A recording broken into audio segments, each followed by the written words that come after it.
श्रीमद् भगवद गीता के स्वाध्याय में जो दूसरा सत्र है, इसमें जो भी राम प्रेमी हमारे साथ जुड़े हैं उन सभी का हार्दिक स्वागत है। आइए अब हम चर्चा जो कर रहे थे श्रीमद् भगवद गीता अध्याय 10 और श्लोक नंबर 34। इसका जो सबसे आखिरी जो गुण था वो बताया गया क्षमा। और अभी आपने पीछे सुना होगा कि क्षमा वीरस्य भूषणम, कि जो वीर है ना, वो वीर जो है वही क्षमा कर सकता है। इसका मतलब जब आप वीरता की बात करते हैं तो ऐसा कहना कि जो स्त्री है वो भीरू होती है, भीरू का मतलब डरपोक होती है, ऐसा कहना भी गलत है। क्योंकि एक तरफ तो ये कहा जाता है क्षमा वीरस्य भूषणम, कि जो वीर व्यक्ति होता है उसका जो आभूषण है वो क्या है, वो क्षमा है। क्षमा कौन कर सकता है? जो वीर है। इसी तरह से जिस समय आप ये कहते हैं, जिस महापुरुषों के जब लक्षण बताए गए, तो मैंने पीछे जब वाद और विवाद की बात की गई थी तो उसमें मैंने कहा था कि जो सभा है, सभा अर्थात जहाँ बोलना चाहिए, जहाँ पर आपको अवसर दिया जाता है बोलने का, तो कहते हैं वहां पर वाक् चातुर्य अर्थात बोलने का जो तरीका है, वाणी का जो प्रयोग है, शब्दों का जो प्रयोग है, वो जो करना जानता है वो महापुरुष। और उसके मैंने आपको बहुत सारे एग्जाम्पल दिए थे कि भगवान जिस समय शांति दूत बन कर गए तो वो एक बहुत अच्छा एग्जाम्पल है। इसी तरीके से माँ सीता के साथ जिस समय रावण की वार्ता है वो बहुत महत्वपूर्ण एग्जाम्पल है। तो सुभद्रा के हरण के समय भगवान कृष्ण का अपने यदुवंशियों के बीच में जिस तरह से प्रस्तुतिकरण है वो भी अपने आप में बहुत विलक्षण है। और यहाँ पर भी जिस समय आप पॉलिटिकल या सोशल लेवल पर भी आप देखते हैं तो आप देखते हैं कि बहुत कम लोग ऐसे हैं जिनको बोलने की कला आती है और जिनको ये पता है कि कौन सी चीज कब और कैसे बोलनी चाहिए। इसी तरह से जब हम घरों के अंदर भी देखते हैं तो वहां पर भी हम बोल तो लेते हैं, लेकिन क्या बोलना चाहिए, कैसे बोलना चाहिए, किस समय बोलना चाहिए, इन सारी बातों का हमको ध्यान नहीं। उसी जगह पर उसी श्लोक में नीति का वो श्लोक है, विपदि धैर्य मथाभ्युदय क्षमा सदसि वाक् पटुता युधि विक्रम यशसि चाभिरुचिर व्यसनम श्रुतौ प्रकृति सिद्धमिदम हि महात्मना। वो कहते हैं ये जो प्रकृति सिद्ध अर्थात स्वभाव होता है किसका, जो महात्मा है, महान पुरुष है, उसमें एक बात कही गई। वो कहते हैं अभ्युदय क्षमा। अभ्युदय क्षमा, इसका मतलब आप चाहें, आप सशक्त हैं, आप ताकतवर हैं, लेकिन उसके बाद जो आप करते हैं उसको क्षमा बोलते हैं। आप यदि कमजोर हैं, आप कमजोर हैं और कमजोर होने के बाद अगर आपसे जो बलवान व्यक्ति सामने खड़ा है उसको आप कहें कि मैंने इसको क्षमा कर दिया, तो बात नहीं बनती। कभी आपने चलते समय, सफर करते समय देखा होगा कि दो जो लोग हैं उनकी गाड़ी आपस में टकरा गई, तो वो जो एक व्यक्ति है जिसको हम ए बोले, वो व्यक्ति बड़े गुस्से में बाहर निकला और गुस्से में बाहर निकल के उसने उल्टा सीधा बोलना शुरू किया। इसने में जो पीछे वाली गाड़ी है उस गाड़ी में से चार पांच अच्छे तगड़े हैं लड़के निकले, और जिस समय उसने उनको देखा तो वो कहता है अच्छा अच्छा कोई बात नहीं, कोई बात नहीं। वो क्या शो करना चाहता है? वो ये शो करना चाहता है कि मैंने तुमको क्षमा कर दिया।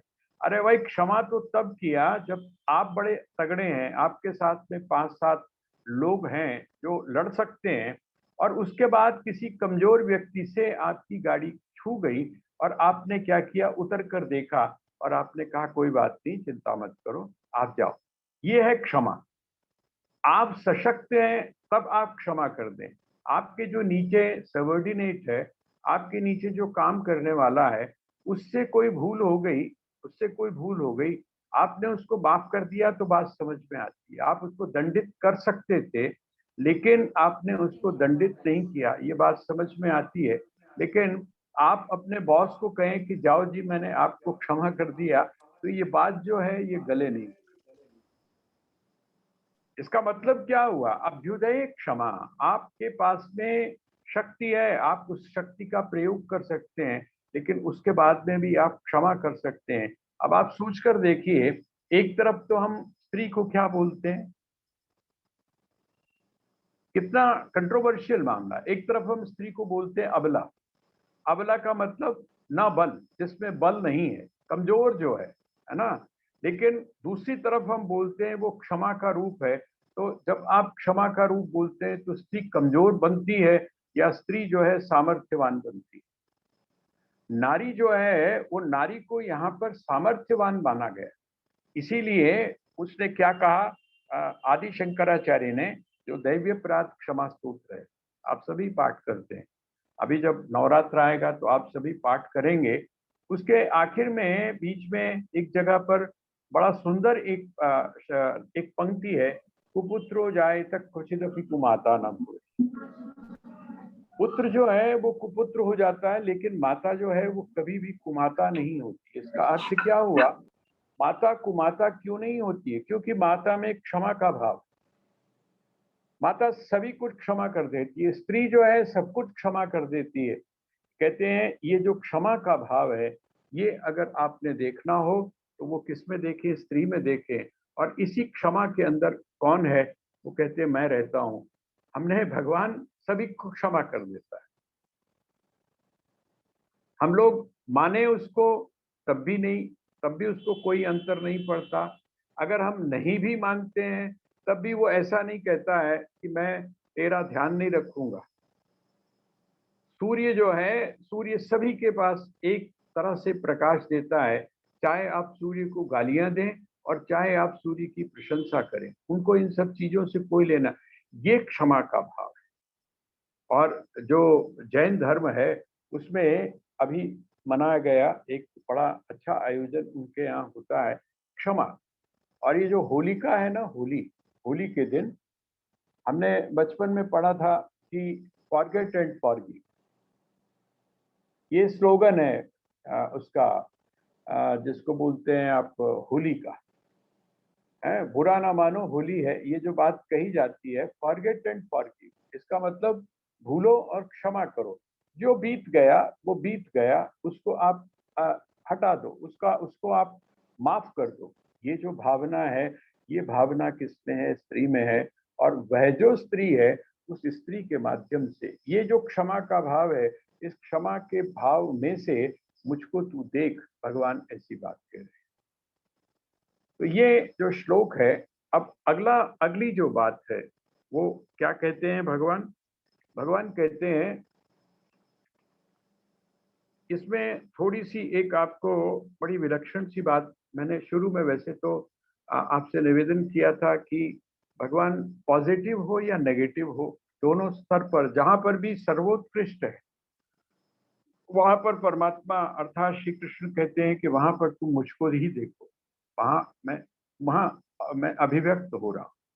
अब यहाँ भगवान 35वां जो श्लोक है उसमें आप देखिए, बृहत् साम तथा सामनाम गायत्री छंद्र सामहम मासानां मार्गशीर्षोऽहम ऋतूनाम कुसुमाकरः।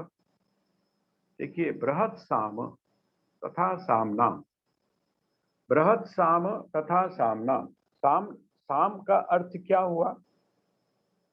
अगर आपसे कोई पूछे साम, जैसे ऋक, ऋक, यजु, साम, इसके बाद में आप यदि वेद लगा देते हैं तो थोड़ा सा स्पष्ट हो जाता है। लेकिन अगर आप वेद शब्द का प्रयोग नहीं करते हैं तो वेद इसमें अंडरस्टूड। ऋग्वेद को हमने शॉर्ट में क्या कह दिया? ऋक। यजुर्वेद को हमने शॉर्ट में क्या कह दिया? यजुः। है इसी तरह से अथर्ववेद, सामवेद को हमने शॉर्ट में उसका नाम दे दिया। यहाँ कहते हैं कि मैं कौन हूं, तो कहते हैं साम, साम में अर्थात सामवेद में। सामवेद कौन सा है? आपने, हमने पहले पढ़ा है कि वेदा नाम सामवेदोस। कहते हैं वेदों में मैं कौन हूं? मैं सामवेद हूं। और कहते हैं सामवेद में भी मैं कौन हूं? सामवेद जो है, उस सामवेद में भी मैं कौन हूं? सामवेद का अर्थ क्या हुआ? साम का अर्थ हुआ गाना, गीत। मैंने उस दिन आपके समक्ष दोनों उदाहरण बताए थे कि जो ऋग्वेद है उसका जब आप गायन करते हैं और जिस समय आप सामवेद का गायन करते हैं, तो दोनों में बहुत अलग अलग। जो साम है, इस साम में से ही संगीत निकला है, जिसको आप सामवेद बोलते हैं, इस सामवेद से ही संगीत निकला है। तो इसका अर्थ क्या हुआ?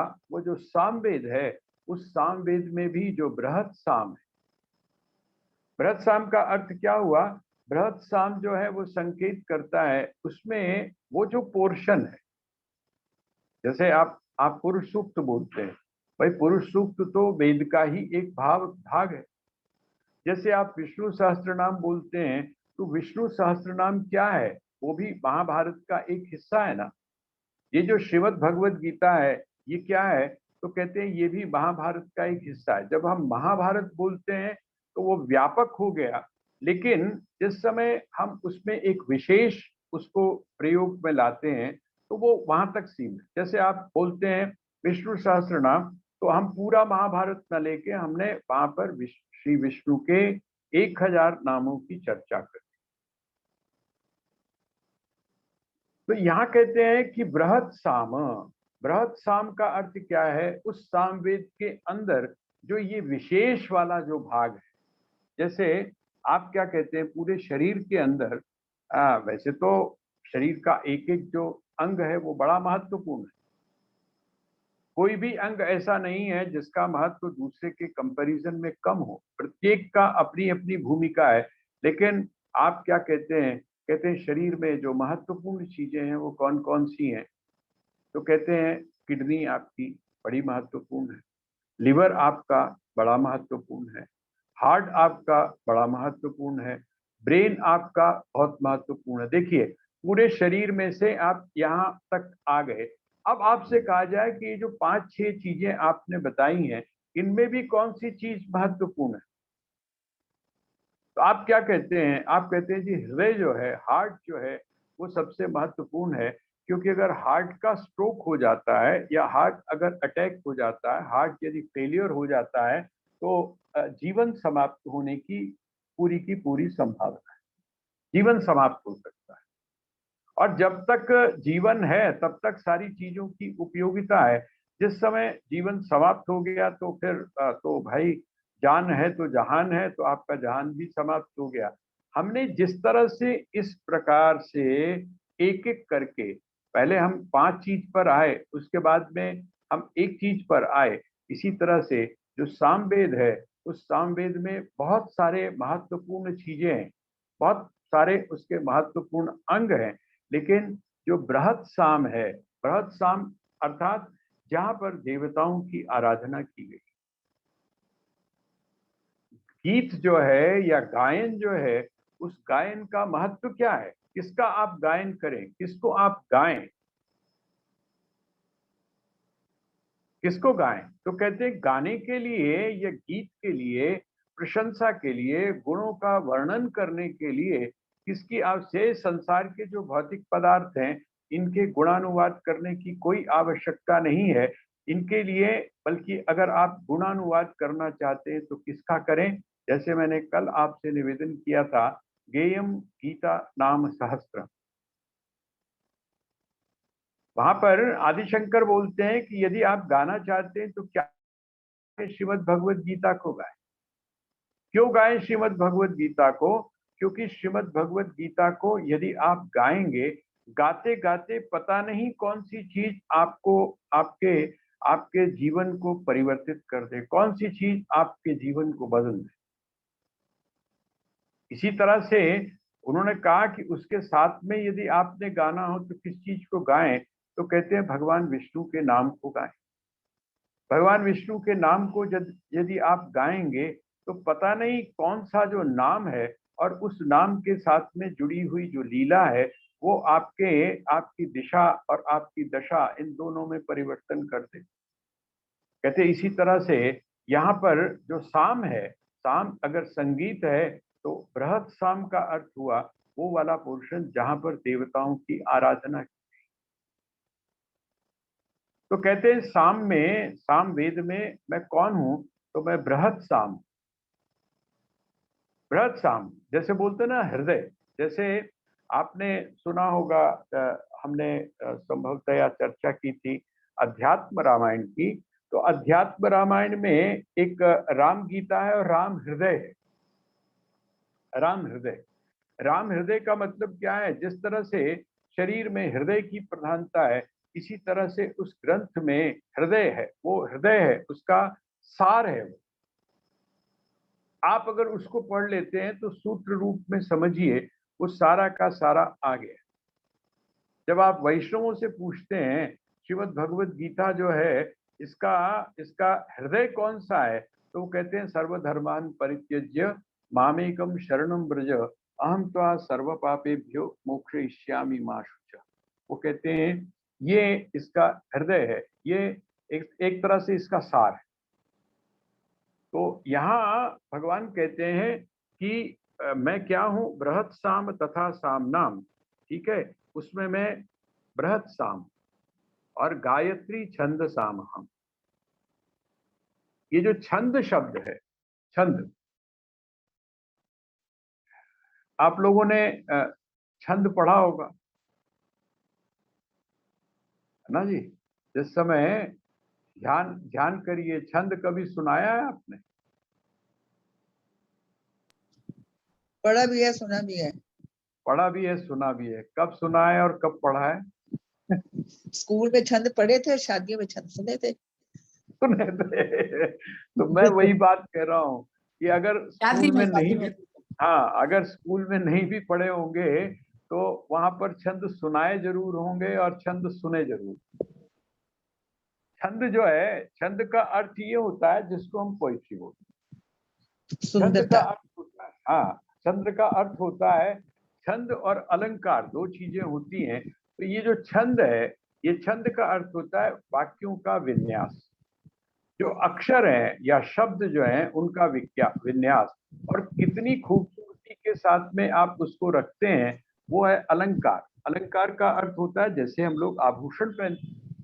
तो ये जो छंद है, ये छंद क्या है? अब आप कहेंगे कि छंद जो है वो, छंद की क्या विशेषता है, आप छंद में क्यों गाते हैं? यहां तक कहा गया, नारद जी जो हैं उनको, नारद जी को कहा कि जो व्यक्ति छंद भंग करके गाता है, कईयों को आपने देखा होगा कि जब वो गाते तो हैं लेकिन वो जिसको बोलता है, आप एक एक शब्द वो ज्यादा आपके पास में होगा, जिसको बोलते हैं गाता तो बहुत है लेकिन गाता बेसुरा है। ताल में नहीं चलता। जिसको हम बेसुरा बोलते हैं ना, ये, हाँ, जिसको बेसुरा बोलते हैं, इसका मतलब क्या हो गया कि वो छंद भंग हो जाता है। छंद, अगर आपने एक उसमें मात्रा भी ज्यादा कर दी तो वो छंद जो है वो टूट जाता है, छंद भंग हो जाता है। अब ये जो आपकी श्रीमद् भगवत गीता में ज्यादातर जो श्लोक हैं, ये कौन से छंद में है? तो कहते हैं अनुष्टुप छंद में, अनुष्टुप छंद है। ऐसे ही एक शिखरणी छंद है, जैसे आप बोलते हैं न मंत्रम नो यंत्रम तदपि च न जाने स्तुति महो, वो कौन सा छंद है? तो कहते हैं वो छंद है शिखरणी छंद। शिखरणी का मतलब क्या होता है? जैसे मोर जब चलता है तो आप मोर को चलते हुए देखिए, है ना, वो जो है उसी की तरह। तो छंद का अर्थ क्या है? उसकी जो लय है। तो कहते हैं अगर लय सबसे अच्छी किसकी है? जब आप लय पूर्वक गाते हैं तो वहां से क्या उत्पन्न होता है? जब कोई शब्द है, उस शब्द से क्या निकलता है? उस शब्द से निकलती है वाइब्रेशन, और वो जो वाइब्रेशन है वो प्रभाव डालती है दूसरों के ऊपर। मैंने शायद आपके सामने एक बार चर्चा की होगी किशन महाराज के इंटरव्यू, है ना। इसी तरह से आपने देखा होगा कि जब घोष होता है अर्थात शब्द होता है, जिसको आप स्फोट बोलते हैं, वो स्फोट जब होता है आपको तो पता नहीं चलता। वहां पर तो किसी ने आपकी जो दरवाजा है और दरवाजे के ऊपर लगा हुआ जो शीशा है उसके ऊपर किसने चोट मारी ये तो आपको पता नहीं है, आप देख भी नहीं पाते हैं, लेकिन आपको आश्चर्य होता है कि एक पटाखा जो है दिवाली के समय बड़ा जोर से शोर करता है बाहर और आपका शीशा टूट जाता है। वहां पर किसने चोट मारी? वो आघात जो है वो किसका हुआ? तो कहते हैं वो आघात हुआ जो है ये आपका शब्द का आघात। शब्द जो है उस शब्द का जब आघात होता, पीछे एक हमने चर्चा की थी कि जो शब्द है उसके आघात से ऊर्जा अर्थात वहां पर जो इलेक्ट्रिसिटी है वो भी पैदा होती है। यही कारण है कि हमारे यहाँ वैदिक मंत्रों के उच्चारण से, वैदिक जो मंत्र हैं उनके उच्चारण से यज्ञ के अंदर अग्नि को उत्पन्न करने की भी एक प्रक्रिया थी। अब ये जो गायत्री है ये तो हम सभी जान चुके हैं। छंदों में मैं कौन हूं? तो कहते हैं छंदों में मैं गायत्री हूं। जिस समय उस गायत्री छंद में जो गाया गया, जिसको आप लोग गायत्री मंत्र बोलते हैं, ओम भूर्भुवः स्वः तत्सवितुर्वरेण्यम भर्गो देवस्य धीमहि धियो यो नः प्रचोदयात्। इसके साथ में एक भावना तो है ही है, इसके साथ में एक भावना है, इसमें एक प्रार्थना है, इसमें एक नमस्कार है ना? ये सारी चीजें तो इसमें हैं ही, भाव पक्ष तो इसका है ही, लेकिन कहते हैं इसके साथ में एक दूसरा पक्ष भी है। वो कौन सा है? वो है शब्दों का जो प्रतिघात है उसका। यही कारण है कि आपने सुना होगा कि जिस समय आप गायत्री मंत्र का उच्चारण करते हैं तो उसमें सबसे ज्यादा वाइब्रेशन है। आप अगर शुद्ध रूप से गायत्री मंत्र का उच्चारण करते हैं, स्वर के साथ यदि आप करते हैं, तो आपके कमरे में, आपके जो कक्ष है उसके अंदर और यहाँ तक कि जो आकाश मंडल है, उस आकाश मंडल में जो शब्द का प्रदूषण होता है, शब्द का जो प्रदूषण होता है, उस शब्द का प्रदूषण समाप्त हो जाता है। जिसको आप नॉइस पॉल्यूशन बोलते हैं, जो आपके मन के अंदर विक्षेप पैदा करता है, उस विक्षेप को समाप्त करता है कौन? अभी आपने एक एक्सपेरिमेंट और सुने होंगे कि महामृत्युंजय का जो जप है, उस मंत्र का उच्चारण करने से क्या हुआ? दूर बैठा हुआ जो पेशेंट है उसके ऊपर भी उसका प्रभाव पड़ा। ये क्या चीज है? यह है छंद।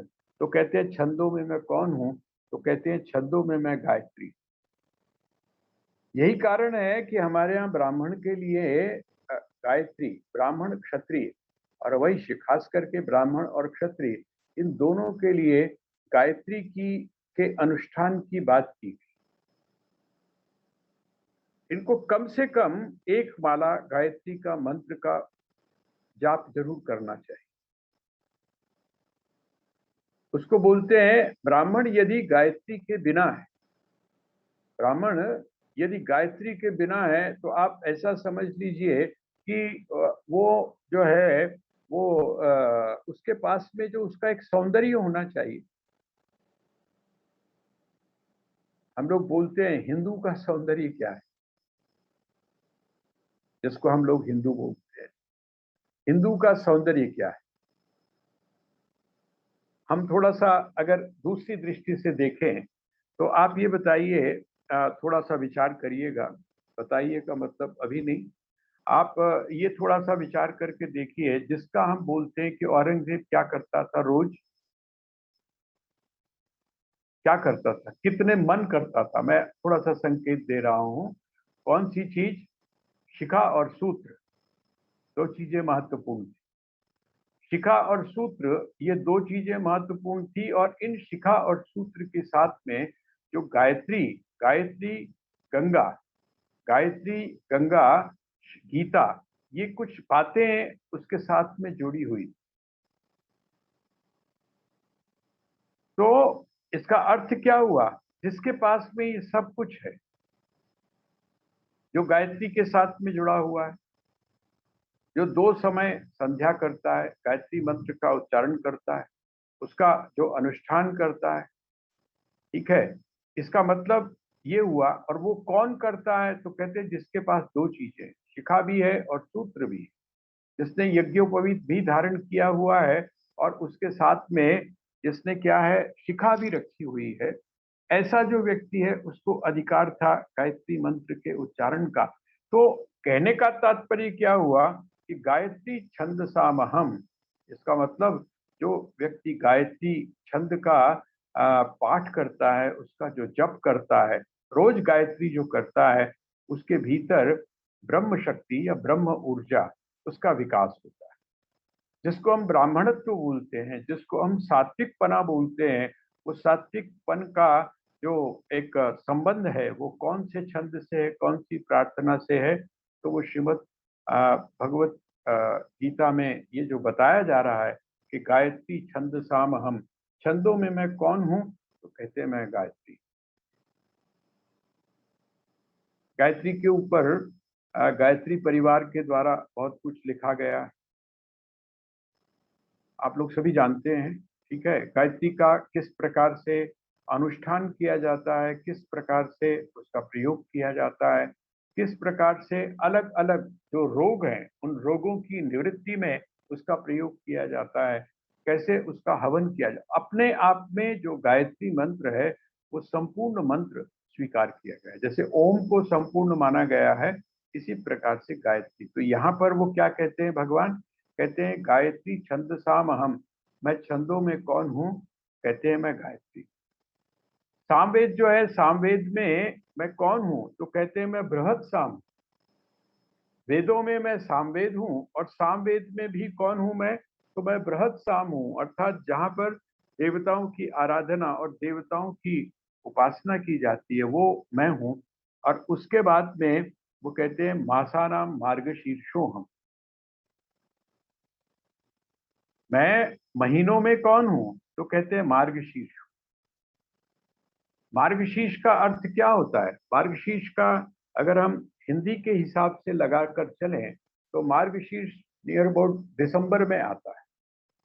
हमारे हिंदी के महीने क्योंकि कभी कभी आगे पीछे होते हैं, लेकिन अगर हम एक सामान्य रूप से थोड़ा सा जनरलाइज करके चलें तो दिसंबर में आता है। ये मार्गशीर्ष में क्यों हूँ? कहते हैं मार्गशीर्ष में इसलिए हूँ क्योंकि तब प्रजा के लिए जो अन्न का उत्पादन है, वो अन्न के उत्पादन की क्षमता तब हमको खेतों में दिखाई देती है। कृषि प्रधान होने के कारण जो मार्गशीर्ष है वो कौन सा है, जिसको मगहर शायद बोलते हैं, वो मास जो है वो सबसे पवित्र माना गया। तो कहते हैं मासों में अगर कोई है तो कहते हैं मैं हूं।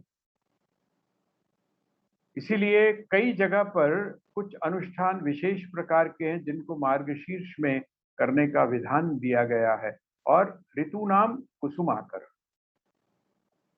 ऋतुओं में मैं कौन हूं? ऋतुओं में मैं कौन हूं? तो कहते ऋतुओं में सबसे मीठी जो ऋतु मानी जाती है, ना जिसमें सर्दी होती है, ना जिसमें गर्मी होती है, ना जिस चारों तरफ जो है वो क्या होता है? कहते चारों तरफ फूल और पुष्प, और जिसको आप बोलते हैं पत्तियां, नए नए नई नई चीजें जो हैं वो हमारे सामने प्रकृति के अंदर आ रही होती हैं। ऐसा कौन सा महीना है? तो कहते हैं कुसुमाकर, अर्थात वसंत में। वसंत में हूं। वसंत का अर्थ क्या हुआ? जहां पर प्रफुल्लता है, जहां पर प्रसन्नता है, जहां पर उत्साह है, जहां पर खुशी है, जहां पर प्रकृति जो है वो अपने नए स्वरूप को धारण कर रही है, ऐसा कौन सा महीना है? तो कहते हैं वो है वसंत। अर्थात उस वसंत कौन है? ऋतुओं में मैं कौन हूं? ऋतुओं में मैं वसंत। हमारे यहाँ षड ऋतुओं की बात की जाती है भारतवर्ष में, बाकी जगह तो षड ऋतु आपको नहीं मिलती हैं। बहुत कम परिवर्तन है वहां पर, मौसम में एक ही जैसा कई जगह पर है, और ज्यादा से ज्यादा थोड़ा बहुत होता है। लेकिन यहाँ पर जो छह ऋतुओं की जो चर्चा है, कहते हैं ऋतुओं में कौन हूँ? तो मैं कहते हैं कुसुमाकर, अर्थात कुसुम आकर, ये जो कामदेव का, जिसको हमारे यहाँ क्यूपिड डे बोला जाता है ना, आप लोग अंग्रेजी पढ़ते हैं, और हमारे यहाँ उस समय मदनोत्सव मनाया जाता था। बसंत से शुरू होता था और उसको मार्च में जो आपका होलिका है उस होलिका तक छोड़ा जाता था। उसमें वैष्णव और शैव दो अलग अलग परंपराओं के हिसाब से कथाएं प्रचलित हैं, लेकिन इतना बड़ा स्पष्ट रूप से था कि वहां पर आपने उसको जिस समय पढ़ा होगा तो वहां पर ये भगवान शिव ने क्योंकि प्रतिज्ञा की थी कि मैं विवाह नहीं करूंगा और वो समाधिस्थ थे, लेकिन उनके सामने देवताओं के सामने एक समस्या थी और वो समस्या ये थी कि जो शिवांश है उस शिवांश से ही एक राक्षस जो है उसका वध किया जाना था, इसलिए वहां पर कामदेव को भेजा गया और वो जो कामदेव था उसको जला दिया किसने? भगवान शिव ने। तो वो जो कुसुमाकर कुसुम कुसुम कहते हैं कि उसके हाथ में जो बाण है, 5 जो बाण हैं, वो 5 बाण कौन से हैं? तो कहते हैं वो कुसुम के हैं। कुसुम का अर्थ फूलों के हैं, पुष्पों के। उसने जिस प्रकार का, आप अगर मानस को पढ़ेंगे तो मानस में आता है जिस समय कामदेव ने वसंत को फैलाया तो उस समय लोगों की स्थिति क्या होगी, लोगों का जो हृदय है वो भी परिवर्तित हो गया, उसमें भी क्या आ गया, तो उसमें भी एक अजीब सा उत्साह, एक प्रफुल्लता आ गई। और वो जो स्थिति है वो कहते हैं भगवान कहते हैं वो किस में आती है? तो कहते हैं वो वसंत में आती है। और वसंत कौन है? ऋतुओं में मैं वसंत हूँ। ऋतु नाम कुसुमाकर। एक मेरा साथी था, उसको बड़ा शौक था, मतलब यहाँ की बात कर रहा हूँ मैं, वो जिसको आप बोलते हैं ना जुआ, आपने शौक जो है लोगों को वैसे तो बहुत होता है, लेकिन कभी कभी हम लोग क्या करते हैं, जो दीपावली है ना उस दीपावली के साथ में हम जोड़ लेते हैं इसको। जो लोग कभी भी नहीं खेलते हैं वो भी उस समय कहते हैं कि नहीं इस समय खेलना चाहिए। और आप सभी जानते हैं, कहते हैं कि ये जो जूत है जिसको आप जुआ बोलते हैं, ये जुआ क्या है? कहते हैं क्या जुए में कभी किसी की जीत हुई है? सबसे बड़ा छल है। द्यूतो छलयतामस्मि, ये बड़ा इंपॉर्टेंट है। द्यूतो छलयतामस्मि, ये द्यूत का अर्थ क्या है? द्यूत का अर्थ ऐसा नहीं है जिसको हम लोग द्यूत समझते हैं, बल्कि द्यूत को यदि आप आध्यात्मिक अर्थ में लें, जिसको आप जो जुआ बोलते हैं। एक एक बीच में एक मैंने गीत सुना था, जिसने भी लिखा था उसके पीछे कुछ इसी प्रकार की भावना थी। कभी कभी जो कवि होते हैं वो इस प्रकार के प्रतीकों को ढूंढते हैं, जो प्रतीक हमको देखने में तो कुछ और लगते हैं, लेकिन उसके बाद में उन प्रतीकों के माध्यम से बहुत गहरी बात की जाती है, क्योंकि लोगों में क्यूरियोसिटी होती है। आपको ध्यान होगा अमिताभ बच्चन के जो पिताजी थे, है ना, हाँ, हरिवंश राय बच्चन, उन्होंने एक बड़ी अच्छी कविता लिखी थी, उसका नाम था मधुशाला। बहुत छोटा सा काव्य था। अब मधुशाला जिस समय आदमी सुनता है तो उसका मतलब कुछ और है, लेकिन यदि को आप अच्छी तरह से पढ़ेंगे तो वो मधुशाला उन्होंने जीवन का प्रतीक के रूप में माना है। और उस मधुशाला के अंदर जिन जिन चीजों का प्रयोग होता है उसको उन्होंने जीवन का, जिसको आप जन्म बोलते हैं, जिसको आप जीना बोलते हैं और जिसको आप मृत्यु बोलते हैं, इनके साथ में उन्होंने जोड़कर उसको देखा है। कहते इसी तरह से एक अभी पीछे आप लोगों ने भी मुझे लगता है जो पुरानी जनरेशन है उसने उसकी तरफ ध्यान नहीं दिया होगा, लेकिन एक बड़ा मशहूर गाना हुआ था, तो वो बड़ा उसका जो रेफरेंस है जिस सिचुएशन में वो डाला था, लेकिन यदि हम उसको गौर से सुने तो उसके अंदर जो बात कही गई थी वो क्या था? ये जिंदगी है एक जुआ, कभी हार भी, कभी जीत भी, कभी हार भी, है ना? इस तरह से वो गीत था। इसका मतलब क्या हुआ कि जो द्यूत है जिसको आप जुआ बोलते हैं, ये जुआ क्या है? वो कहते हैं इस जुए में आप जो है वो जीतते नहीं हैं। आपको ऐसा लगता है कि आप जीत गए, लेकिन जिस समय आप जीतते हैं तो वो बहुत बड़े फिर हार की आप तैयारी करते हैं। इसीलिए एक कहावत कही जाती है कि जो जुआ है, उस जुए में हारना उतना खतरनाक नहीं है जितना जीतना खतरनाक है। क्योंकि जब आप जीतते हैं इसमें तो आपको लगता है कि नहीं, दांव और बड़ा लगाना चाहिए, और जब आप हारते हैं तब भी आप सोचते हैं कि चलो अभी हार गए थे, लेकिन हो सकता है ये दांव लगा लिया जाए तो जीत जाए। महाभारत का जो प्रसंग है द्यूत क्रीड़ा का, वो आपको इस तरफ संकेत करता है और ये चीज बड़ी स्पष्ट हो जाती है। तो कहते हैं द्यूतों में मैं कौन हूं, अर्थात ये जो जुआ है, इस जुए में मैं क्या हूं? तो कहते हैं छल हूं मैं। छल का अर्थ क्या है? छल का अर्थ है कि जो आपको दिखाई दे रहा है वैसा नहीं है, बल्कि उससे विपरीत है, उससे बिल्कुल उल्टा है। और जीवन क्या है? जीवन कैसा है? ये सबसे बड़ा छल है। इसीलिए इस जीवन को कई लोगों ने, कई महापुरुषों ने कहा इसमें कोई छलता नहीं, इसमें आपको कोई नहीं छलता है। आपको छलता हुआ दिखाई देता है, लेकिन वास्तविकता ये होती है कि आप स्वयं से स्वयं को ही छल रहे होते हैं, जिसको हम आत्म प्रवंचना बोलते हैं। वो जो जुआ खेलने वाला है, वो बाहर से तो हमको दिखाई देता है कि वो हार रहा है, लेकिन अगर आप उसके भीतर जाकर देखें तो वो क्या करता है, वो स्वयं से ही स्वयं को हराने की तैयारी कर रहा है। तो द्यूतम छलयता मस्ती मस्मी, इसका मतलब ये जो द्यूत है, द्यूत का अर्थ ये जो जुआ है। स्वामी राम ने भी एक जुआ खेला है। आप यदि देखेंगे उनके जीवन को पढ़ के, तो उन्होंने एक पत्र लिखा है, पत्र लिखा कि आज दीपावली आने वाली है और राम ने भी एक जुआ खेला है। कौन सा जुआ खेला है? कहते हैं राम ने जो जुआ खेला है वो हार गया है। किससे हार गया है? वो कहते हैं वो अपने प्रिय से हार गया। उसका जो प्रिय है, उस प्रिय से वो हार गया है।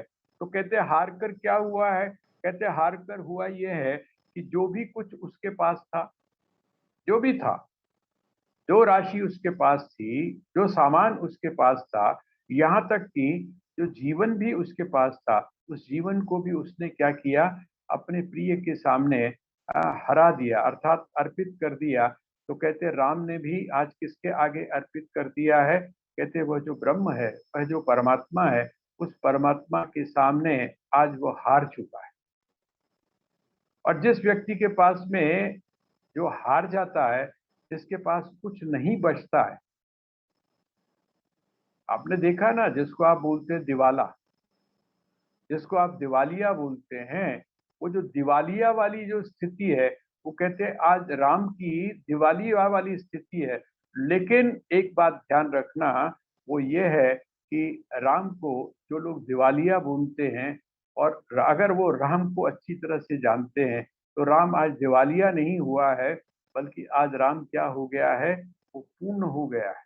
अभी तक दिवालिया, अभी तक वो चला जा रहा था, अभी तक वो एक दौड़ में लगा हुआ था। और वो दौड़ कैसी थी? वो दौड़ थी एक ऐसी मंजिल की तरफ जाने वाली जो अभी तक किसी को प्राप्त नहीं हुई है, अभी तक किसी को मिली नहीं।